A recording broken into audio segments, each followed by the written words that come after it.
Hey, what's up everyone? I'm about to get started, just getting my screen set up here. March DSAT. DSAT is over. Ask me anything. Share your tips. Share your experience. And ask me anything. Okay, that makes sense. Alright. Cool, and then I should add the YouTube chat, so I put that here. And I think you guys can actually hear my Discord notifications, which might be a little distracting right now, but I'm going to keep it on for now. All right. Answer.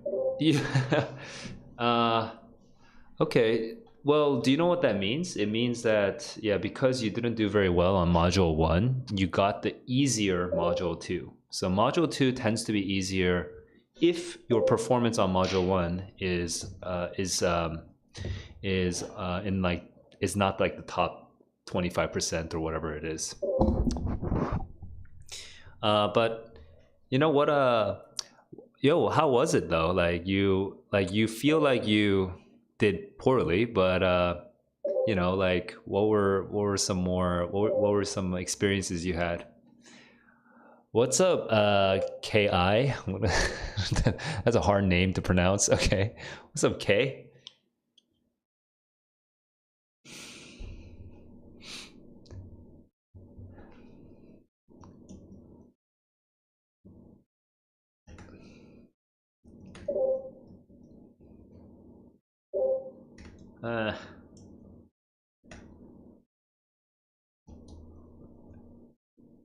Acacia.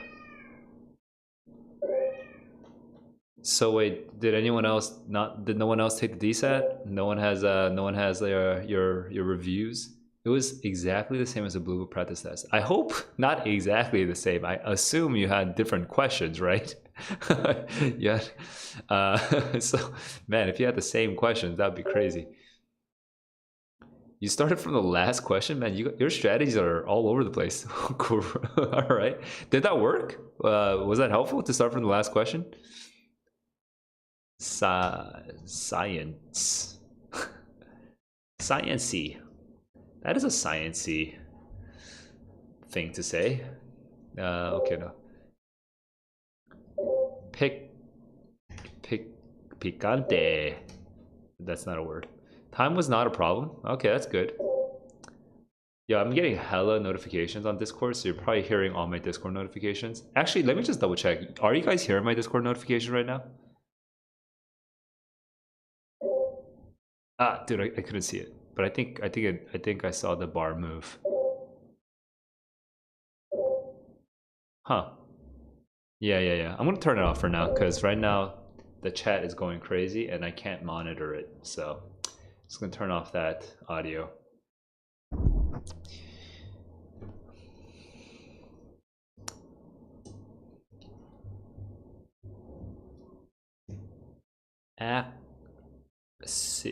Acylate. Pacifist.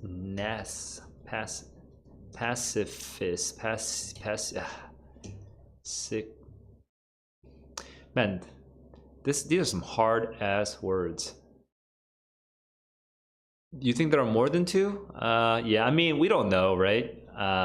And honestly, over time, the College Board really should have more than two. You know, there should be many, but in the practice test there were only two. So take it or leave it. I would not know if there was more.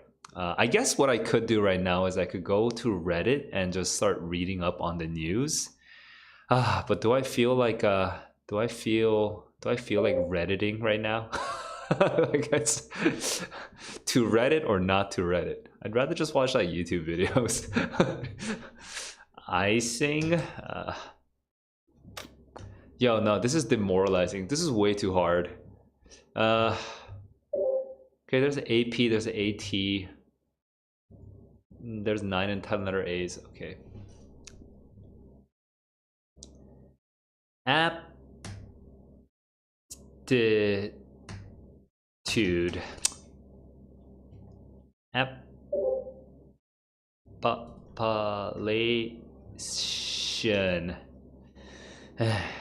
Wait, hang on. Wait. Is that correct? Appellate. No. Oh, Paul. Wait, Paul. Wait. Oh, there's no C though. Oh my God. Appellation. Oh my God. How do you spell appellation? Oh, right. That's why. There's an H. I'm being dumb. Okay. I'm being dumb and Latin it.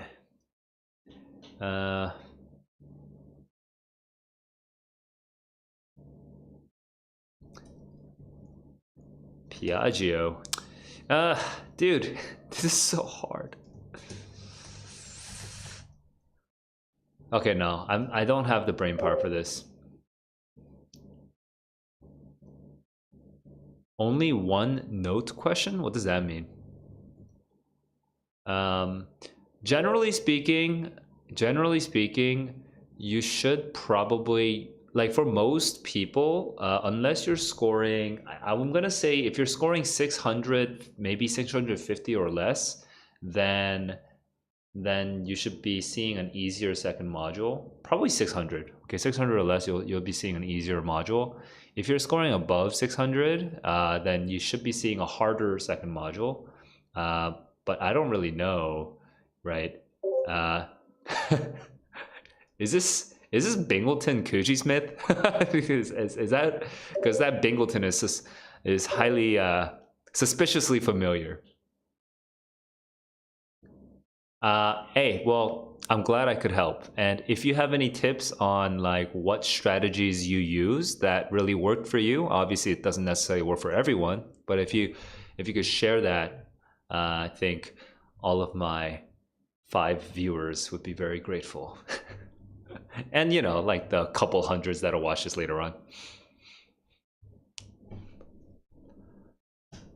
Lackadaisical. Ah, dude, man, what the? Lapin? Oh, man. Oh, you're gonna take the second administration, so not a regular. Not a regular. Actually, it doesn't March 25th Saturday SAT. You know what it is? I haven't been on Reddit in a while, so I'm kind of behind on the news. So I guess I should finally open up Reddit. I'm trying to avoid Reddit right now because today, for personal reasons, guys, I'm just not in the best mood, and I just don't. I don't have that Reddit. Never had a girlfriend in my life energy right now ready for me, so just like I'm just struggling.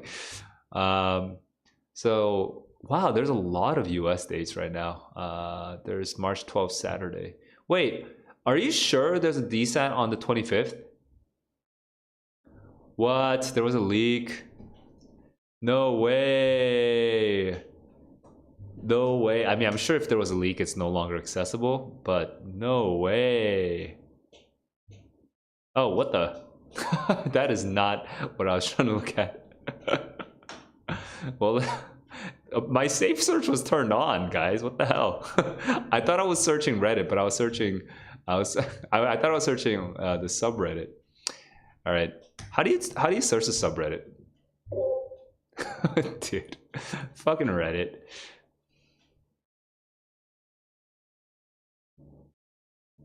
How do I search the subreddit? I guess I always do subreddit search in my phone, so I don't really know how to. Okay, well now I'm scared to type leak. Like I'm in this. Hang on, am I? Why is my internet so slow? My internet should not be this slow. Huh? Weird. Okay, well whatever. I can't figure it out. But yeah, all right. I guess we should probably. God, I was trying not to read this stuff, but okay. Yeah, what is this leak, man? I guess you know what? We're probably not allowed to talk about it, but I'm curious. I'm legit curious. Okay. Digital. All right, here we go. How the March 11th test went for me. Wait, this is so basically personal. It doesn't say anything. anything per nothing was and it was okay, right. Everyone had different tests.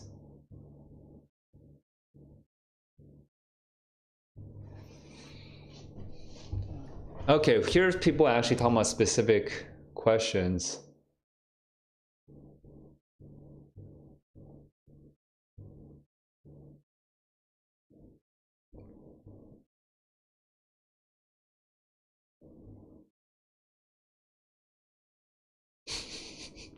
It's impossible to learn anything from this though.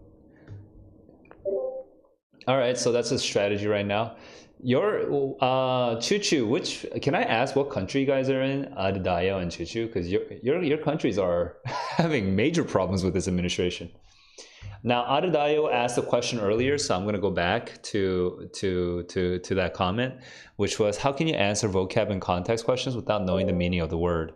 The way to answer vocab and context questions without knowing the meaning of the word, you still probably have to know 80% of the words that are there, okay? As in, I'm not only talking about the answer choices, okay? I'm talking about the passage itself.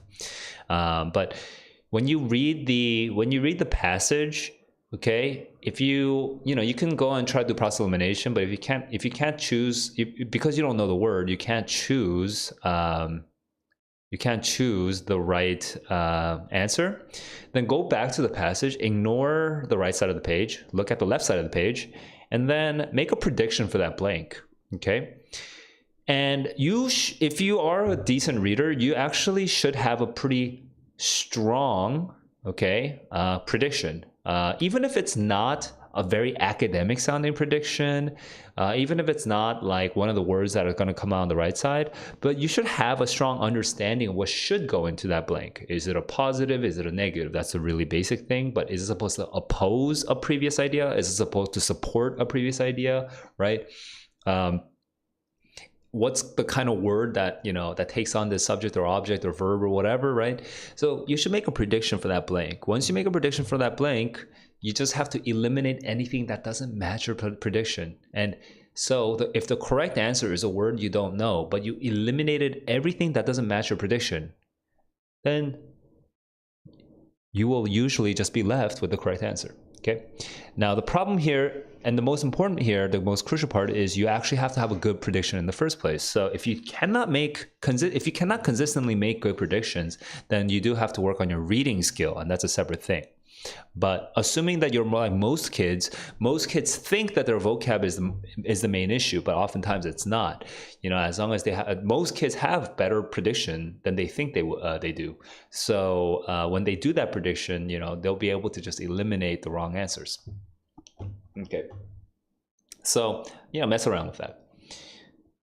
Earlier, someone said, "Oh, grammar." Someone did grammar first, then went to the reading. Yeah. Did you like that? Inspired? Was that better? Also, Choo Choo is like not telling. Okay. Yeah.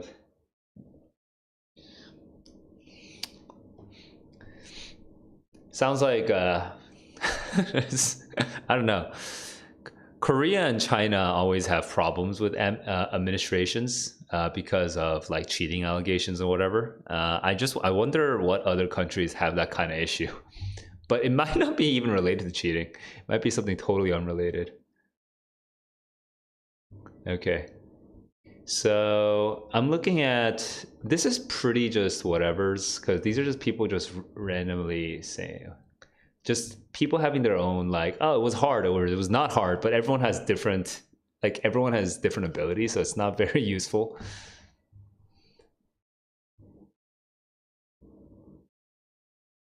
Okay, discussion thread.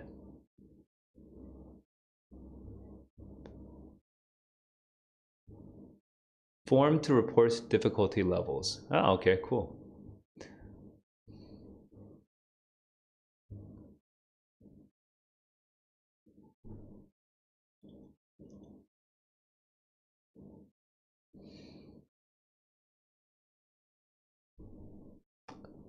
That is a pretty straightforward survey, but I think that seems like a useful survey to do. Yeah, I mean, again, for me, I don't love doing the grammar part first because I like giving myself a break because for me, I'm usually just aiming at I'm not really worried about. So there's 54 questions, right? Or 27. Let's start with 27. So there's 27 questions, right? For me, I really only worry about 3 or 4 of them, and the other ones I don't like. I'm assuming I'm gonna get the other ones right. So like 20, 23, I will just get them right. So the main thing is that I optimize for getting an 800, or I try to, right? And so because of that, I actually prefer getting through my first run of the reading by like minute 15, minute 20. And then from minute 15, minute 20, all the way to like minute, 28 or something, right? And then I have some minutes left over. I have like 4 minutes left over or more. Now I was able to reset my brain. I was able to sort of like do a complete, like I was able to do a hard refresh, because I could take some time away from those questions, and I can come back to those harder questions and then look at it with fresh eyes. So I actually prefer doing the harder questions, like the reading, really, not the harder questions per se, but just the reading, and especially the reasoning questions, just linearly, just to get it, just to give myself a little bit of leeway if I have to come back to them at any point.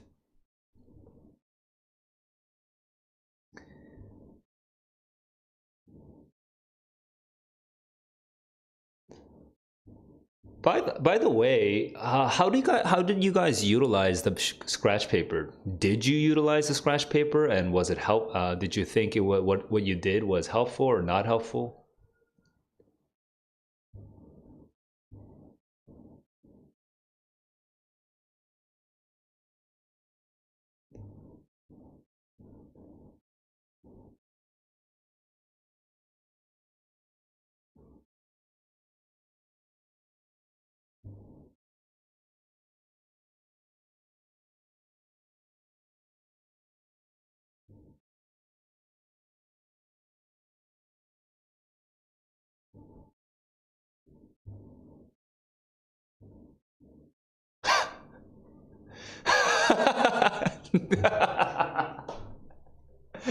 This is so funny.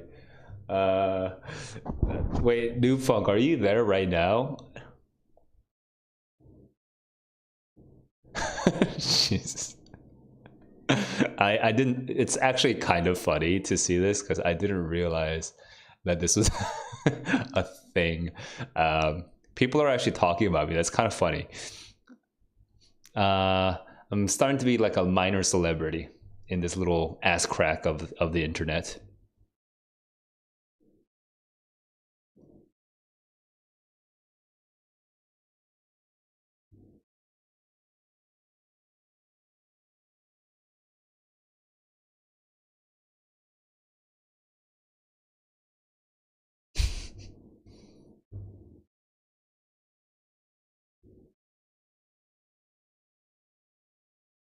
Wait, so SA used the scratch paper for complicated questions, but you didn't really need it.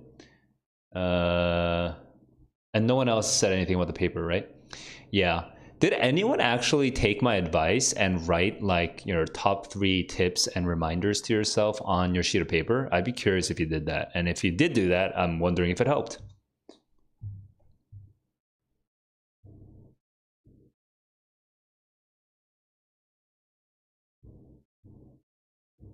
Yeah, okay, now we're just getting very random, specific questions. All right, I'm gonna skip this because there's really nothing to learn here.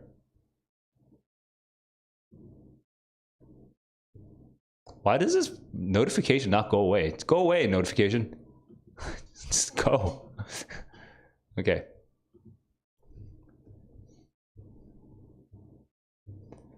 Who feels satisfied and disappointed? That is a very confusing question. I went through the 4 stages of grief and I finally reached acceptance. Okay, I like how we just use Reddit as a self-therapy method. It was harder than the practice tests. Were you talking about the math though specifically? The math is harder than the practice tests?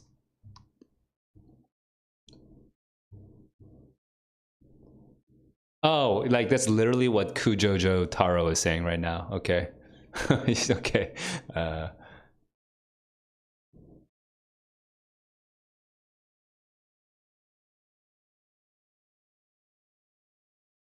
Huh. Crazy. Well, it seems like the digital SAT is going to be a boon for math tutors, apparently, because the digital SAT is, stepping up the math game. So that's good for the math tutors. If there's any math tutors that are watching, I'm happy for you. you know what I mean? may you prosper and thrive. Okay, I'm basically done with Reddit. I mean, there's not really anything else to see on Reddit, right? Am I missing anything that's interesting?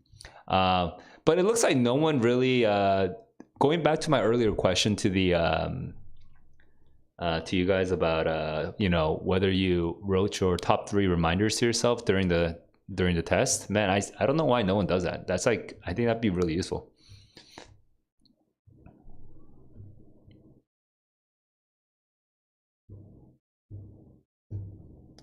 So there's a bunch of March 25th. You can see your scores.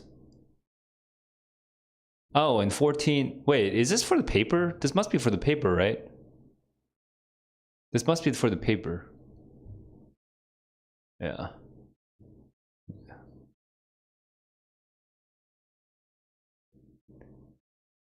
Oh, they were taking back the scratch paper? What? That should... I mean... Like, were they organizing it? Like, did they like file it next to you? Like was there an organized folder? Because that would be crazy and an invasion of privacy, by the way. They really should just throw that away. I mean, I don't think they're not going to do anything with it. Is it my internet that's slow? Or is it Reddit that's slow? That's tripping me out right now. All right, you get to see the nonsense that's on my feed. These days, I've been sort of depressed. I've been watching a lot of video game.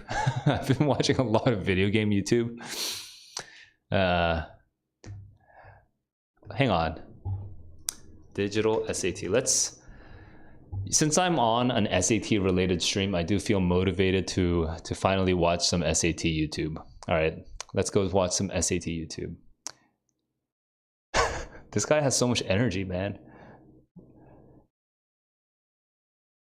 There's another guy called Sexy J, and he's a SAT. All right, let's see. I want to see what he says. Hey, Sexy J, quick and dirty talk into the new digital SAT like I told you guys about. It's actually hilarious that there is this tutor who names himself Sexy J. What? What? This guy's Korean too, I bet.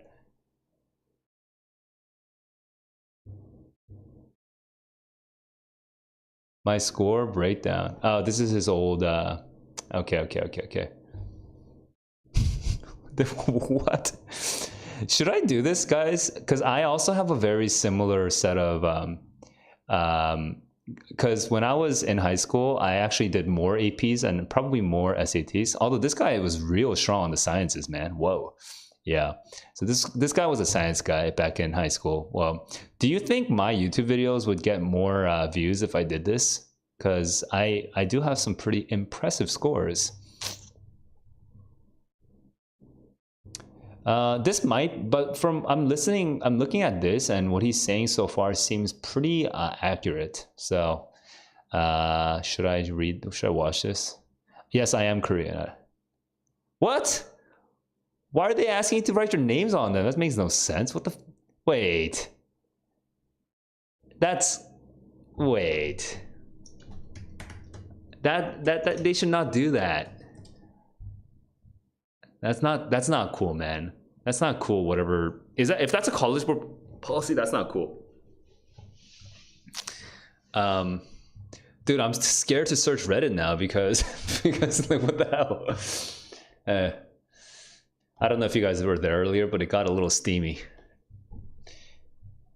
Every single new type of question, new type of content, any of the changes in the answer choice. So the fact that it's digital doesn't matter, not really, because it doesn't change how you study. What matters, how you handle the different curveballs they will throw at you, okay? And there are a lot of curveballs, no? I don't like the idea of curveballs because it makes it sound like you're playing like psychological games, and I hate it when teachers like make it sound like it's a psychological game when it's actually just find the fucking evidence. It's like, it's not that psychological, you know. It's just like there's actual evidence on the page that you can see. You know, you don't have to like hallucinate something. You don't have to play Jedi mind tricks with the College Board. Like, I don't like the idea of curveballs. I never use the word curveball when I'm teaching. So I'm having like a traumatic experience right now just hearing this word curveball. He said it twice in the last 3 seconds.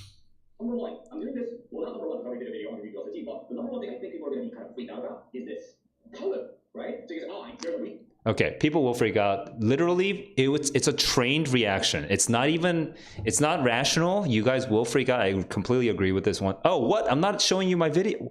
What happened to my window? What the hell? I thought you guys could see my window this whole time. Oh my God. Like, my window's not showing. Yo, my, what's wrong with this dude? It's like, now I have to like,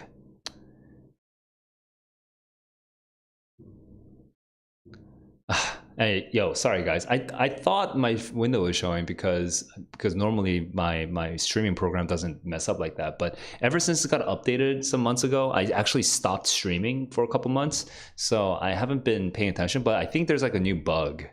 So it's annoying, but whatever. Anyway, getting back into the rhythm.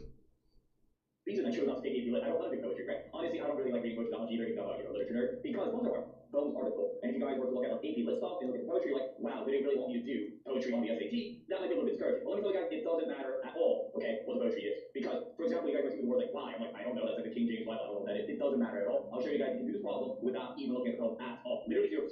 How do you do that? Well, right here. Okay, I am gonna puke. I'm gonna puke. But like, cause he's probably gonna say something that's gonna be, you guys know the statistical term overfitted. It's gonna be overfitted to this one easy question or a couple easy questions. It's not gonna be representative of the hard questions. God, I'm gonna puke. I don't think I can keep watching this video. My brain is gonna bleed. It's gonna bleed like statistical fallacies. I can't do it right now. What would it be to get 7 wrong? Honestly, it's not easy to predict because it depends on which 7 you get wrong, right? So I think there's a pretty strong range. There's a pretty big range of scores that you can get even if you got 7 wrong. It's not like the paper SAT where it's just counting the number of errors. It's now weighted by the question. But you know, I'm gonna just make a random guess. I'll make a random guess, and I'm gonna guess lower so that when you actually get your score, you're not as depressed. But I don't know, 680. Okay, that sounds right. Now, I didn't actually go and do all those calculations, so I have no idea. But that's just a random guess. And I think, yeah, it really depends. If you got mostly questions wrong that the College Board considers hard questions, then actually you might have a significantly better score than 680. But if you got like if you got what the College Board thinks are really easy questions wrong, then you might even get worse than 680. I don't know, dude. It's really depends on which questions you got wrong. Hey guys, so if you guys have any subscribers, which you have, thank you. If you guys are new, also very welcome. What really matters is not the fact that. But this guy cannot be Korean, right? So it's just probably not Korean. As in, he could be Korean, sorry, but it's not in Korea. It's not the vibe that I get. What the text is, what type of question is it? What type of question is this, guys? I expect you guys to call back, but you guys, this is sorry, probably did. The main purpose, so it's a purpose question. Okay. Why did the author write this thing, right? Okay, so I'm looking for a purpose, and this is going to be artistic, looking at now the question itself. The following text is from Martha Samuel's 1909 book. Okay. Our people's voice. Okay, so that's probably going to be either African Americans, okay, the black experience, or the female experience, or some type of immigrant experience. Any group about any ACTs, any SATs, Asian artists, Hispanic artists, any of them. So he's just talking about how the College Board tends to use passages that represent minority voices, and I think they actually have a term for it. I forget the term, but I think it's something like minority voices or something like that. And And so, yeah, I think that's pretty basic. You guys should know that that's common. Native American voices, Black American, African American voices. You know, Asian American is less common, but it happens kind of sidewise. But you know, the voices of the minority. Sorry, I'm just defining a word that's already defined by itself. But they're minority voices, okay? And so he's just referring to that. That makes sense. Was written to show appreciation for how this author wrote about the Black people's experiences in America and wrote about it very well. Okay, literally in the blurb, it says, is referencing an esteemed Black author of her era. Referencing, so honestly, you cannot infer from just that one word referencing without reading the poem, whether it's a positive tone or a negative tone. But I feel like this explanation has the benefit of hindsight because the teacher has already read the poem, so knows that it's going to be positive. And it was moving, and I like it, and I really am thankful that he did. All of those like wholesome types of things, that's going to be the answer, okay? So, see, there's no way you would know that from just the word referencing an esteemed Black author of her idea. You can reference an esteemed Black author and criticize that person, right? You can totally go negative. So that one word doesn't tell you anything. Even the word esteemed doesn't tell you anything because you can criticize Elon Musk right now. He's esteemed, right? It doesn't matter if other people esteem him. When I am a writer, I can criticize him, right? So like, this is false. It's only possible to think this way if you've already read it before and you already know the answer. This like it can't. This is false. You cannot know the answer from just that blurb. You have to read the damn thing. Anyway, it's pissing me off. Now, on some of the easy questions though, you can still use that strategy, and you'll kind of be lucky enough to get it right for many of the easy questions. But it's not a sustainable strategy if you're trying to get above 700 or 750, especially. What will be on the test? I wonder.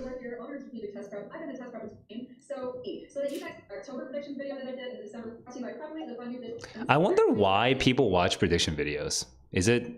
You know, because I kind of refuse to pander to the insecurity in all of us. Every single one of us has like a little insecure gnome inside of our little hearts, you know, and wants to hear comforting words. You know, wants to hear some external validation from some expert somewhere, right? So Saul Lee, oh, he's like an expert. Please just tell me it's going to be easy. Please tell me it's going to be easy. Please tell me the digital SAT is better. And so I could just say it, bruh. The digital SAT is better. You're gonna do really, really, really well.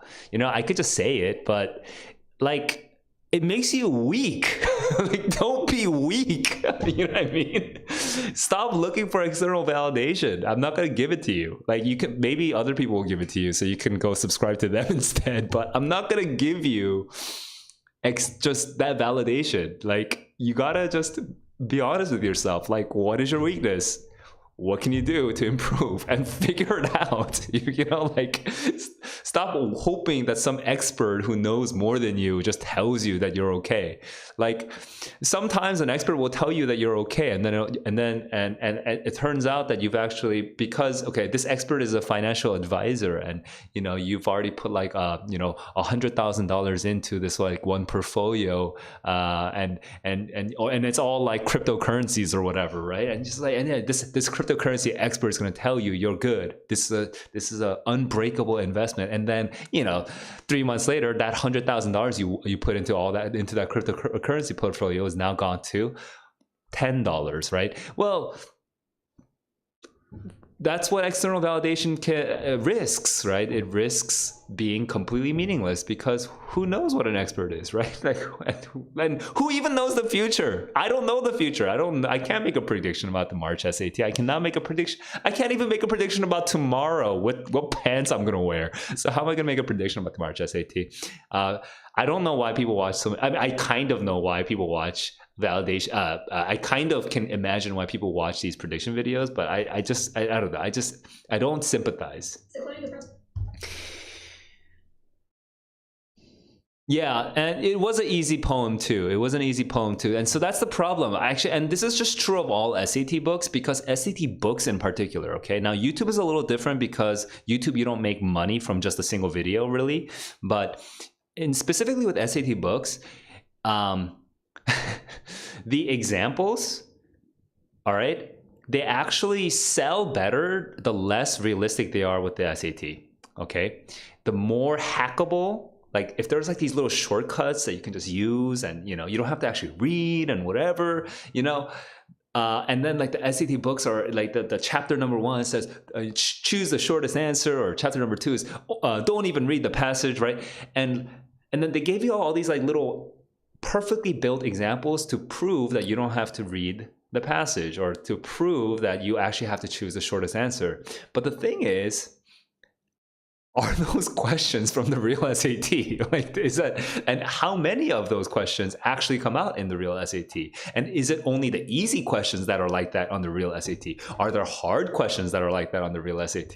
The books never do a direct side-by-side comparison with the questions that they are writing in their own chapters and the actual questions that come out in the SAT. So you don't know. You don't know. It just looks like really, it just boosts your confidence because you're like, oh yeah, I don't have to read. I can just do all these shortcuts, you know. I just have to look for the word but, you know, and if I find the word but or however, then I'm good, right? And so it gives you this false confidence based on a really, really simplistic understanding of how the of how language works. Language is not that simple. So yeah, so I have a allergenic reaction to these like easy tips, you know, that make everything feel like, you know, you can actually, it's a psychological game. There's curveballs and you just psych the College Board out. You know, I hate that kind of advice. It pisses me off. How do I answer poems and sentence completion questions? Sentence completion is not a word that we use these days, unless you're talking about the old SAT sentence completion for the writing tests. But I think you're probably talking about the inference questions, because that's the one where it says what most logically completes this passage, right? And those are hard. Those tend to be pretty hard. Not every single one of them, but generally they're pretty hard. So if that's what you mean by sentence completion, I can talk about that. Alternatively, you might be talking about the vocabulary questions, the word in context questions, where you have to complete the sentence by sticking a word in. But I'm not sure which one you're talking about with sentence completion. For poems, though, the initial description in that one YouTube video was actually correct. You don't need to do deep literary analysis, the kind of deep literary analysis that you do in your English classes. You don't need to do that. All you need to do is find the characters, or the speaker sometimes, and their motivations or their feelings or the thoughts, and just figure out what the speaker or the characters are thinking and feeling and doing. Okay, sometimes, you know, there's more action, like people are actually doing things, or like something happens. Okay, so that's actually like, you know, there's a plot almost, right? Oftentimes there isn't. So if there isn't a plot where there's actually things happening, then you're not really focusing on their actions. You're focusing more on their feelings or the thoughts or the motivations, right? But you just identify those and think, oh, okay, the author is feeling uncomfortable with herself. Okay, and that's all you need to look for. You don't need to worry about all the weird, crazy, like, you don't have to define whether this is like a metaphor or a metonym or a simile. You don't have to do any of that. Okay, you don't have to use any of those labels. You just have to figure out what's happening. So try to pretend that it's not a poem. Try to pretend that it's just an essay or a story, and see if that helps you kind of get over the sort of built-in trauma that you have with poems, right? Where every time you see a poem, you have like an immediate gag reflex, and see if pretending it isn't a poem helps at all. Okay. Just tell me, you know, if I were there with you, I'd just be like, just tell me what happens. Who says what to what? Who says what to whom and why, right? Who is speaking, and why is that person speaking this way? You know, is it kind of negative feeling? Is it positive feeling? Just real basic questions like that. And if you have a rough idea of that by the end of you reading the poem, you succeeded. You're probably gonna at least get 50-50. At least. Okay. Just by knowing what the characters are or the speakers are and what they're thinking or saying, or thinking, saying, doing, or feeling, right? That's all. So yeah, don't get too overwhelmed by that. Inference questions. Videos of 3-4-5 tutoring. Well, Well, I'll do. Well, you know, I'm gonna watch this SAT predictions first, but let's just quickly talk about inference questions. Inference questions, honestly, I have one quick tip, which is just eliminate anything that mentions anything that isn't in the text. Okay, you'll be shocked by how many off-topic answers there are. Now, that sounds easier said than done. That is easier said than done, is what I mean. It is easier said than done because sometimes you don't know if it's off topic or not. So what that means is you probably need to go back and reread it, and maybe you don't have time to go back and reread it, so then you have to do a 50-50 guess, okay? And that's just your current level of reading right now. But the better you get at reading the inference question, the inference passages, okay, the more you'll realize that actually 3 of those 4 answer choices are just off topic. They're just not like, it's either the opposite of what I'm looking for, or it's just not even on the page. It's talking about something that's not even there. so that will cover up to like the easy and medium difficulty inference questions. For the hard difficulty inference questions though, and so I don't know, Adadayo, like what kind of score you're at right now, but like for the hard ones, that is not easy to talk about. At least I don't know an easy way to I don't know a single tip to just cover all hard inference questions. There is a technique that I am developing right now that I'm using in my classes. It hasn't come out on my YouTube because I've been inactive on YouTube because I was so busy with classes. But you know, I'm developing this technique of logic chaining where you actually draw out like cause effect relationships or if then relationships or before after relationships, and you like draw it out on the paper, and then that helps you sort out what's actually happening. So I have techniques, but a technique is something you'd have to actually learn. You know, I can't just tell you do logic chaining because you'll have no idea what that means. So, but what I can briefly describe it, which is, you know, find keywords and just and then draw it out using arrows. You know, what leads to what, you know, and then keep writing those keywords out at the bottom of the page or on your scratch paper. I mean, to figure out the logical relationships between everything that's coming out in the passage. Okay, that's my only broad tip that I can give for the hard inference questions, okay? But again, for the easy and the medium inference questions, you just need to eliminate anything that just doesn't come out in the passage. Just eliminate it. Eliminate it. If you didn't see it in the passage, it's gone, okay? Then that'll probably get you to 50-50 pretty quickly. All right, so those are my tips for inference. Let me watch a little bit of this video first, and then Inspire was asking about the 345 tutoring video on the DSAT, so I'll come back to that afterwards. Probably great and get on the leaderboard. And best of all, it's a mobile app, so you can prep on the go at a fraction of the cost of an SAT prep book. Now, just as an update right now, you guys, this app is in the approval process for both Google and Apple. So I will have... I mean, even though I don't really know strategic test prep, like I don't have any personal opinion about this tutor and director, presumably, and owner of this test prep academy.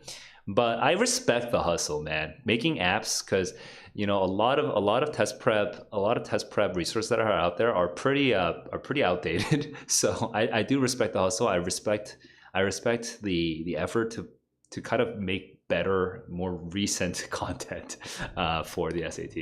In this video, stick around, and I will give you exactly what's going on in the process for this app. Now, some of the functionality may not be available for version 1 of this app because I'm trying to release it as quickly as possible, so those of you taking this merge test can access the questions right away. Okay, to get into the video. That said, though, I did work as a PM, so when I finally get off my ass and actually do things with my life, yeah, then probably some apps are coming down the way. I'm thinking. I will say I took the most recent paper-based tests and the most recent digital SATs that were released and looked at the concepts for overlap and also looked for trends. I've noticed there have been quite a new set of concepts folded into the 2022-2023 year, so I'm really focusing on those new concepts that you may not see. I'm feeling a little suspicious right now. It's like, come on.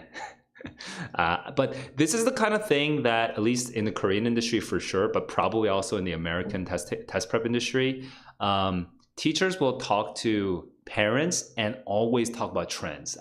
Parents love trends. You just have like a little chart, like little dots and little lines and numbers on the side and shit. You know, fucking love it. You know, like because they want to know. They want to know with some certainty that this person is an expert, that they know what they're talking about, that they can predict the future. You know what I mean? So these little trend lines. It's so frustrating because no one knows anything. That's the truth. We don't know anything. anything, okay? like, because it's from a huge ass question bank. Like the digital SAT is made of is gonna, whatever you get on the digital SAT is gonna be just some random selection from a huge ass question bank. Who the hell knows what's gonna come out? That said, I can outline the concepts that are gonna be covered. So I wonder if that's kind of what she's talking about more, rather than the sort of like buzzy, sort of like salesperson-y like trends and whatever. But yeah, I also have an allergic reaction to this like idea of trends, like as if the College Board is so easy to predict,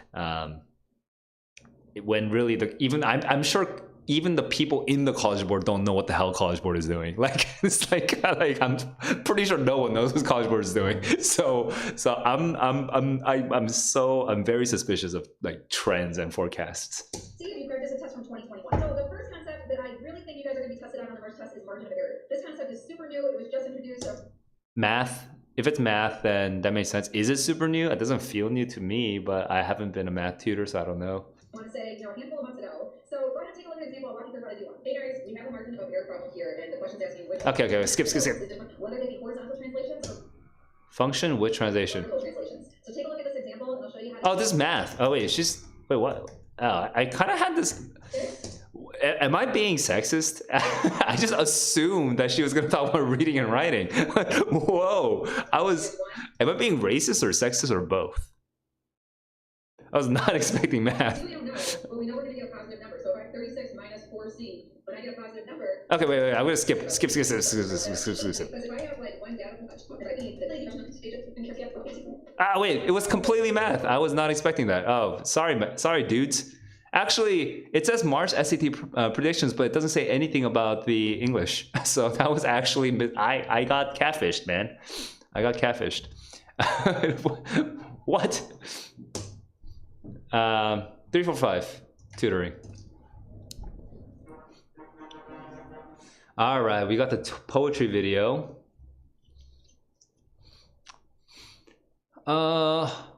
Wait, I've seen this name, but how come?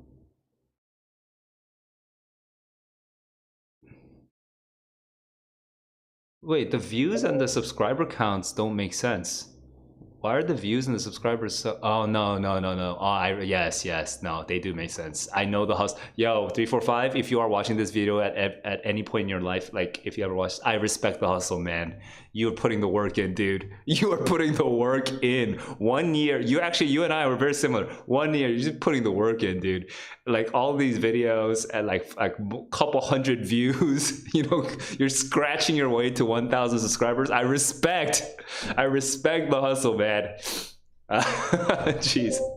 So anyway, the reason I say this is because there are some people who like literally will start their SAT YouTube like yesterday and start reaching out to me and talking to me about partnerships, and I have no idea who you are. So like, please, yo, man, I have to like, how am I gonna trust somebody who just started yesterday or like a week ago, right? So,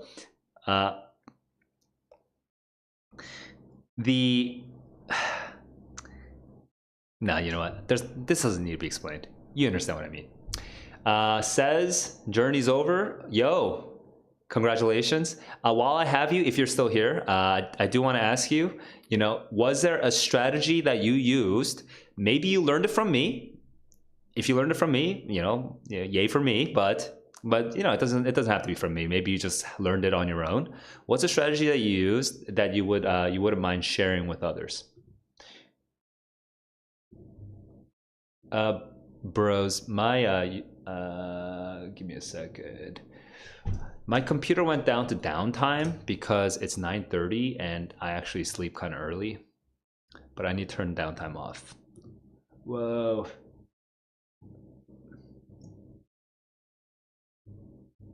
Okay, so give me a second. My windows all got messed up, so I need to like double check what happened here.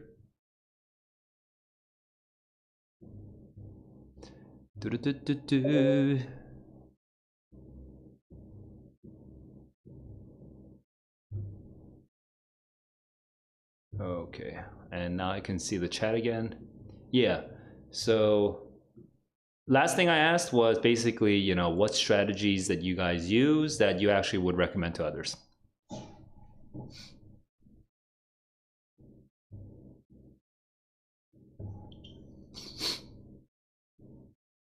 Question bank, I'm glad the question bank helped. Free resource for everyone, by the way. So guys, use it if you need it. Tips and tricks for English and writing. English reading, writing. Choose appropriate word. So the word in context questions. Actually, I kind of said this earlier. I said this like 30 minutes ago, but I'm going to say this one more time. Look, oftentimes you don't even have to know the word. Like let's say B is the correct answer and B is, I don't know, like ameliorate, whatever, right? Oftentimes you just have to know you just have to know what's supposed to go in the blank, and you can just use an easier version of that word for yourself. You're predicting your own word for it. So you're thinking lessen or reduce the harm of, right? We're talking about reducing harm. So I'm looking for a word that's related to reducing harms or something like that. And as long as you have a rough prediction like that, oftentimes you'll actually just be able to eliminate 3 out of 4 just because they're not related to reducing harms. So the tricky part here is to actually have a confident prediction. If you do not have any confidence in your own prediction, then you're gonna feel very uncomfortable eliminating things based on your prediction, right? Because why would you eliminate A, B, and D if you're not even sure if your thoughts are right? So the main thing to do is to read it slowly enough to actually make a confident prediction for that blank. Once you have that prediction, oftentimes you will know the correct answer word, so you'll just be able to match it right away. But you know, every once in a while you get unlucky. You don't know the correct answer word because it's not in your vocabulary. So you just have to eliminate the other 3 because it's not related to your prediction. Okay, now that's not a perfect strategy for every single question, obviously, because you know some questions are really, really hard, but it will get you a leg up for probably like up to like even the medium high difficulty questions. Okay, this gives you a lot of juice. The prediction gives you a lot of juice.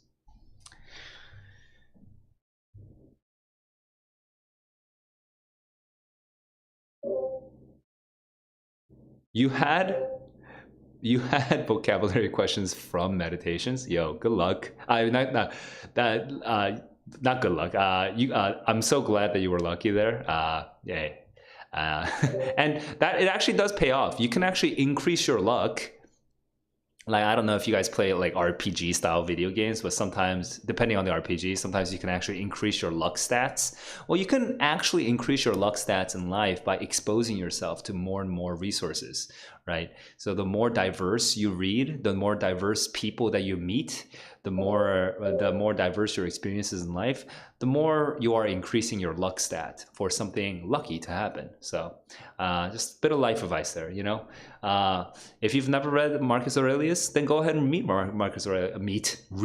Marcus Aurelius, and you might be learn some words along the way, and you might find some other things to connect to what you're learning. Should I go with this pretty straightforward video that I think should be pretty much uncontroversial? What is perhaps the most useful punctuation rule on the SAT reading and writing section, and that is that the period and the semicolon are going to be equivalent. Okay, what I find weird about this question is that B and C both exist as an answer choice, and that doesn't really happen in, like, here, let me get rid of the captions. This doesn't really happen on the SAT. This is just like one of those false questions that test prep books will make up so that they can say, well, whenever you see a semicolon and a period, eliminate both of them, right? But I think that kind of test taking is just a holdover from the old SATs. When I say old SATs, I mean really old. I mean like back when I was taking the SATs, okay? Because back in the day, it used to have 5 answer choices, A, B, C, D, E. And also a lot of times the answer choices were pretty long. So you actually would, so back in the day when you had 5 answer choices and they were pretty long, you would actually have to do, you'd have to do a lot of quick comparisons between the answer choices, and you'd like eliminate things that were wrong for the same reason. So that's an older SAT strategy. I don't think and from what I remember, this kind of like I don't remember. I don't remember. I don't remember seeing anything like this, just exactly like this on any of the QASs. So I don't feel like this is a real question type. You know what I mean? So that said, this is not controversial. Grammatically speaking, a semicolon is grammatically extremely similar to a period. It's not quite equal to. I can, if you are a nerd, I can explain why it's not the same thing. But grammatically, it is practically equal to a period. So. Disclaimer, they're not equivalent when they're punctuating lists. I have a separate video about that. Okay, he does talk about lists. So what do I mean when I say they're equivalent? What I mean is this: when you have two answer choices, such as yeah, see, he went straight for that. I don't know why. It's like, is there? I feel like all the tutors are tutoring based on prep test books rather than tutoring based on QAS. You know what I mean? That's the vibe that I get whenever I hear that kind of advice. That they are tutoring based on what Erica Meltzer said, and Erica Meltzer is tutoring based on what Princeton Review said way back when. And, you know, like, that's the vibe that I'm getting. And it's like this weird circle jerk of just like test prep companies like crappy books. And I, you know, I like where is the man who is going to just look at the QAS and make inferences about what the College Board is actually caring about from only the QAS and not any of this other nonsense? Like, where is that man? You know, where is that person? Jeez, like, please, guys. Hey, if any of you tutors are out there and you disagree with me, I want to hear your disagreement. Please let me know what you think.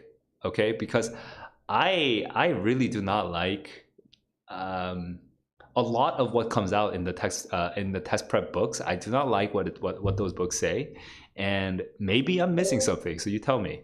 But I do think the end all be all is the QAS. You should be looking like that should be your one source of truth. Everything else is secondary. The primary source, let's use a research analogy, your primary sources are the QAS. Your secondary sources can be Princeton Review, Barron's, you know, Erica Meltzer, College Panda, or whatever, right? But that's all secondary. The primary source, the holy grail itself, is the QAS. So every theory, every tip, every trick, every strategy has to be proven on the QAS, not the other ones. You know, you know. Someone else out there who strongly agrees with me? Come on, tutors, please.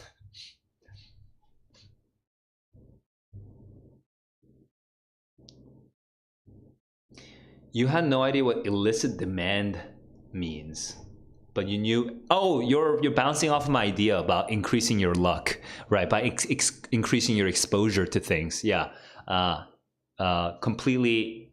Very good example for that, by the way. Because just the more exposure you have, the more likely you're going to make correct guesses. So super important to keep reading broadly and experiencing things broadly. Specifically obviously for the reading and the writing on the SAT, you want to be reading broadly. You want to be reading this and that. You want to be reading, you know, literary essays, but you also want to read scientific articles and stuff like that. And debate and politics and, you know, and apolitical, just like, you know, personal essays. Sure. Read broadly. Widely. Do I have a strategy for each question type on DSAT? I don't. So yes, I've been behind on my YouTube. Okay, I've not been publishing on YouTube very much, but I don't want to make promises about dates just yet because I do have some personal issues going on in my life that's making it very hard for me to predict what I'm going to do day to day or week to week. But it's very much on my mind to actually do a series on every single question type. Word in context, I can't remember. Word in context, main idea and detail, you know, overall structure, part function, purpose, main idea versus main purpose. What's the difference between main idea and main purpose, right? So talking about that. You know, evidence quotation, evidence data, evidence finding, empirical evidence, right? Inference. You know, there's a lot of videos actually that I need to do because there's many different question types. So it is on my mind. It's on my mind. it's probably the top priority at this point. I struggle to think of a more high priority series, at least for YouTube, other than that. So it's on my mind. It's just really hard for me to promise anything because I've been trying to get my my act together in the last 2 months, but yeah, life has been hey, let's use the word curveball. Life has been throwing me some curveballs right now, so I'm sort of just processing things step by step. Okay. That said, if you vote for if you have a vote for a particular question type, you know, I'm happy to hear. I'm happy to take a poll. I do not feel articulate at all today. I probably should not be doing reaction videos. I sound like an idiot right now. Dude, I do not. I feel like an idiot right now. But okay. Says, you said that you wrote in your Discord, but there was a new question type you never saw in digital ICT practice test. Something like, what would you make the title? What?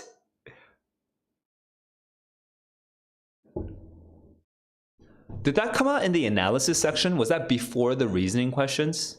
You know, before like the which quotation best illustrates the claim or whatever, like before that kind of question. So somewhere like question 7, 8, 9, was it there? Or was it like towards the end?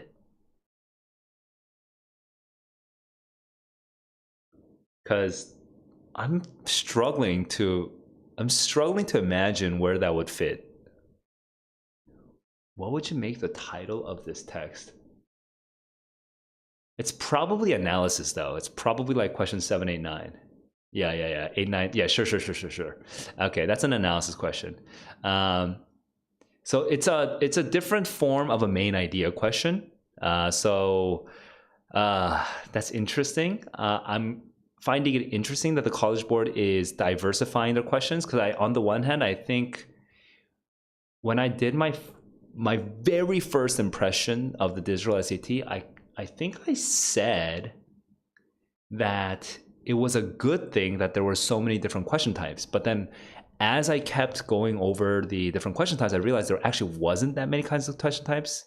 So I think I like the fact that the College Board is creating more question types, even though probably some of them are going to be a little sketch, right? But generally speaking, you know, over time they'll get better. So I think that's a good move from the College Board. But that is a funny question. I bet that would make you feel pretty nervous. Says, did you think that you did that pretty well? Did you feel confident on that question? Yeah, the licensing thing is kind of a thing. The licensing is a thing, which is why, and that's, you know what, that's the real problem. Unlike other test prep companies, College Board does not release every single test, okay? And they make it really hard for you to reuse it. And it's the stupidest thing ever. Like, College Board writes good tests. They write good tests. Test prep companies really write bad questions. Not all of them, okay, but generally speaking, they write bad questions. The College Board could have a huge impact on the educational standard of this country and this world by just releasing all their tests and being chill about it. Just let people study if they want to study. It's not like out of 100 students, it's not like 99 of them are going to study. It's only going to be like 5 of them that are going to study, right? So let the 5 motivated kids out of 100 just study using your past tests. Why should you stop them from studying? Anyway, it's frustrating, but yeah, like if you guys grow up, if you guys go to, you know, you graduate from college, you're prepping for, like, for example, law school. For the LSAT, you can access every single test that was ever released, and you can just use them to study because the LSAT doesn't care. You know, it's like, yeah, whatever, study, dudes. Our tests are hard and they're valid. So just because you read a passage or question type before doesn't mean you're gonna know exactly the answer to this one, because our tests are hard and they are valid. You know, so they have confidence in that, right? Why can't the College Board be more like that? I don't know. Makes me upset.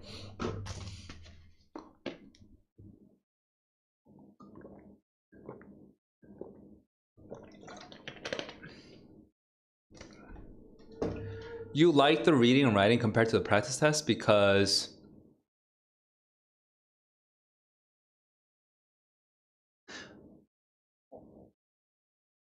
okay.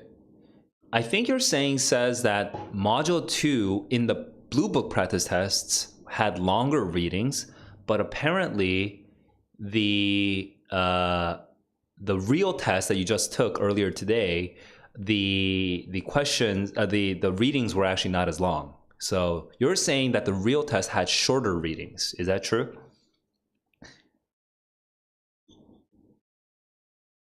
Inspire. Yeah.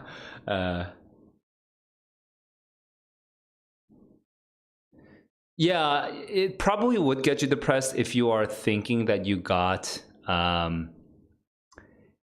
It probably would make you a little depressed if you were thinking that you got screwed because you got the easy second module. So I do think the College Board needs to have multiple module 2s, not just the hard one and the easy one. I think it's gonna create this weird noise where you get depressed because you got the easy one, right?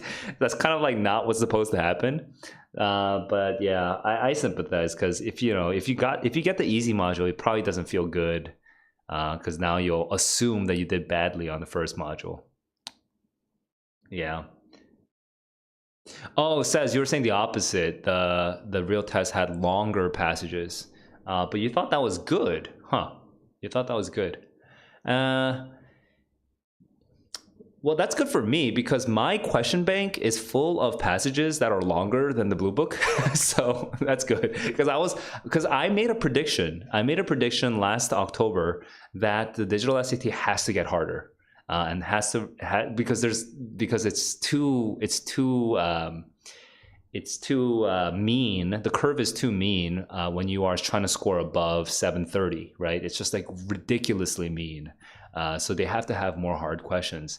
So that was my prediction. So if they're having longer text, that's not exactly the same as having harder questions, but that's kind of in line with my prediction.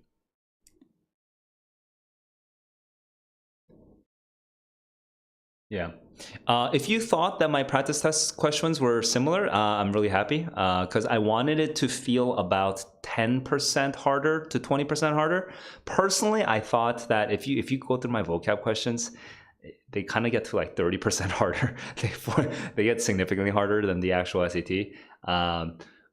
But maybe if you exclude the vocab questions, then yeah, I think I was on track. I don't think I made it overly difficult, but I did keep it harder. I don't want to be easier than the Blue Book. I don't think because I don't think the real SAT is going to get easier than the Blue Book. It's going to keep going harder than the Blue Book.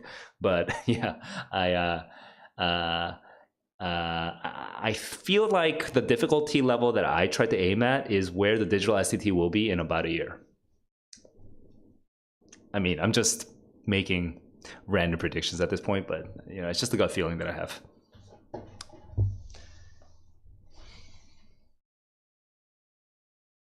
Yeah, everyone's been saying that on Reddit, Luca. Everyone's saying that Module 2 math was like even harder than the Blue Book practice test. But I remember when the Blue Book practice test came out that people were saying that the Blue Book practice test Module 2 math was harder than the regular SAT.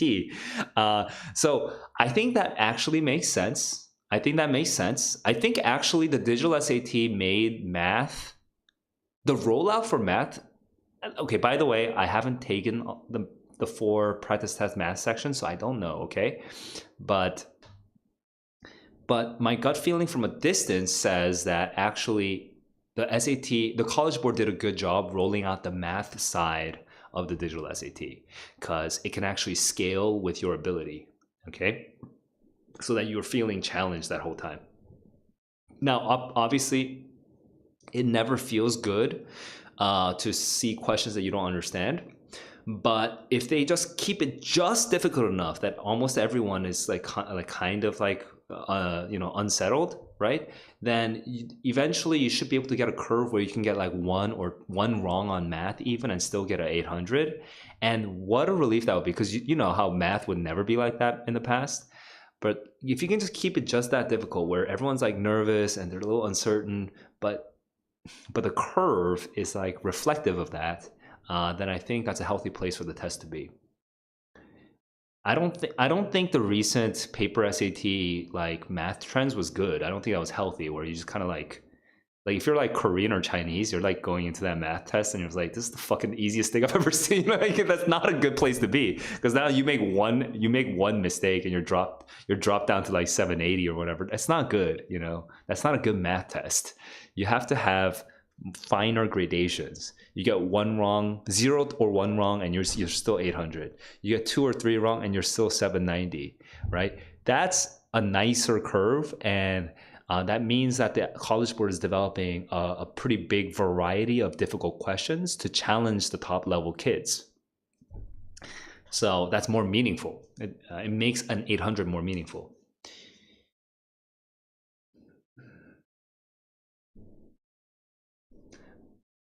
But it's kind of like I don't know if you guys ever mess around with like the equalizer software when you're like listening to music, but it's kind of like that. You don't want your highs to be too high, you don't want your mids to be too low or whatever, so you always have to sort of tweak it. So I mean, and plus I haven't actually taken it, so I don't really have standing to actually make a judgment on the math tests.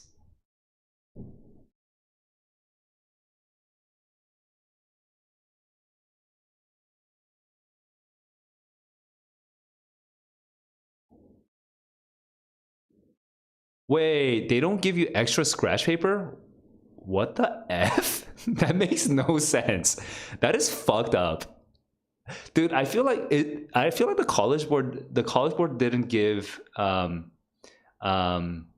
College Board didn't give very good guidelines for this scratch paper. Why would the schools should not be permitted to limit the paper. The schools should have unlimited paper. It's stupid that, oh, is that the guideline? You only get 3 sheets of paper? Is that 3 sheets of paper for the entire test, reading, writing, and math? Or is it for per module? You get 3 sheets per module, or is it 3 sheets per section? Like reading, writing, 3 sheets, math, 3 sheets.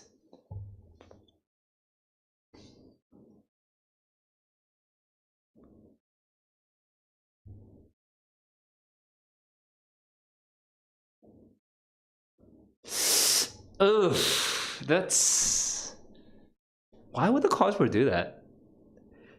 They should let... You know what? Probably it's because they don't want kids to keep raising their hands and getting more sheets of paper and disrupting the other kids, but that's such a minor inconvenience. They shouldn't limit paper. That's such a dumb limitation, you know?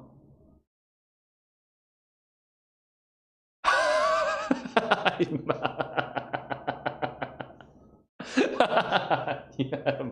Oh, yo, at that point you have to be like, F it, right? You've already made the decision to go in with a mouse. You can't undo it, so you have to be like, F it, dude. You have to be like, all of your scores can go down, only my score rises to the top. At that point you have no option. Holy crap. Choo Choo got 10 pieces of paper. Oh, well, so maybe it's by country, or that's weird, dude. The College Board should specifically, I want the College Board to come out and tell every single school, do not limit the paper. If the students need paper, give it to them, because that is a very artificial limitation. Okay, some kids, that is so fake. You should not stop kids from using paper. That's so dumb. Okay, but I guess thank you for that. Thank you for that confirmation, because I didn't know that. I'm curious if that was true for everyone. So actually, you know what I'm gonna do? I'm gonna write a poll on YouTube and see if other people were like that. But 3 sheets of paper, no good. No good. Yeah.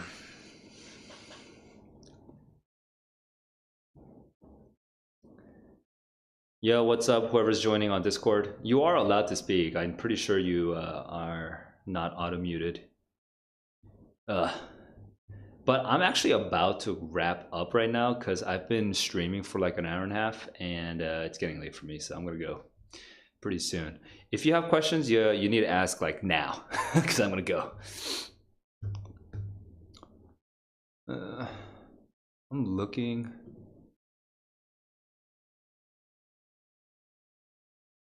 It's funny, actually, poetry gets automatically recommended by the algorithm because apparently everyone freaks out about poetry. So I guess that's probably the first video I should make. Yeah, I guess I should make that. Hey, wait, who here has ever searched SAT poetry? Has anyone ever searched SAT poetry?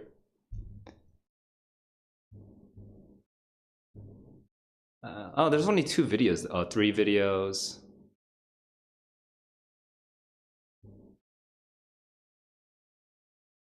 Okay, there's actually only 3 videos on SAT poetry right now. It's by 345 and Sexy J, which is like amazing name, and and Sexy J again. Okay. Okay. Yeah, I guess it's actually not super popular because if you're looking at the views, it's only like 2,000 views or whatever. But yeah, I think maybe I won't start with poetry because there's actually not that much interesting to say besides what I've already said, like about poetry anyway. But yeah, I think I will prioritize going through the digital SAT question type videos.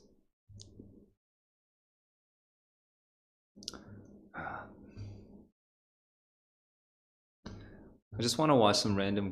I just want to watch random videos now and just like YouTube until I pass out, which will inevitably be like 4 a.m. Jeez. By the way, is anyone watching The Last of Us? I feel like most of you guys are not in the States, so you probably cannot watch The Last of Us. Anyone watching The Last of Us? Because that's kind of my jam right now. And I just finished The Last of Us Part 1 video game. So I'm gonna do Last of Us Part 2. Actually, I'm gonna take a break. I'm probably gonna do some other video game first, and then I'm gonna do Last of Us, and then I'll do The Last of Us Part 2. Luca, so I have a free question bank. I'll show it to you real quick. To access it, please join the Discord server, and there is a channel called Updates.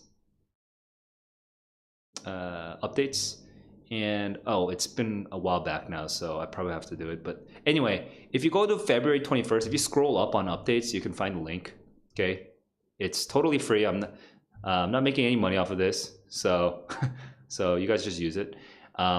Right now, I actually want your data in terms of what you guys are choosing. So I really wish I could had some way to capture what you guys think the right answer is. Then what that will do is that'll make this database better because then I'll be able to. Right now, all of these numbers are manual. I'm like manually putting 0 out of 4 students got this one wrong, right? But actually, if I could get like hundreds of students, right, and it's like 15 out of 100 students got this one wrong, right? Then I can use my subjective, this is, by the way, totally subjective. This is my difficulty rating. It's just my judgment. Okay, so this is Saul's difficulty rating. But then I could, take into account how many students are getting these wrong, and I can update the difficulty rating, and then that'll make the database even more valuable and then, more useful to you guys. So anyway, I really want some way of capturing your predicted answer choices or your guesses. I don't have that yet. I'm trying to figure out whether I need to actually hire someone to actually build it out for me, or if I can just do something kind of ghetto with Google Sheets or something. But yeah, that's kind of coming down the pipeline at some point. Okay, but for now, you don't have to input anything. You can just use it. Okay, here is. And if there are multiple tabs, if you just look at the Saul's questions ones, you can see where they originally came from. Almost all of them are adapted from QASs. So, and they're just now in a digital SAT format. So yeah, you can use that as a study resource. Yeah, so go into the Discord channel for that. All right, I think I'm done, guys. I'm pooped. So, hey, everyone, good luck with your scores. And, it's out of your hands now. So if you can't control it, find something you can control and work on that. Go build a new machine learning algorithm or some protein unfolding a mechanism, whatever, right? Go build something. Go do something you can actually control. Okay. And when the scores come out, I hope you get everything you were wishing for and more. All right. Until then, keep on learning, keep on growing. I'll see you guys in the next one. Peace.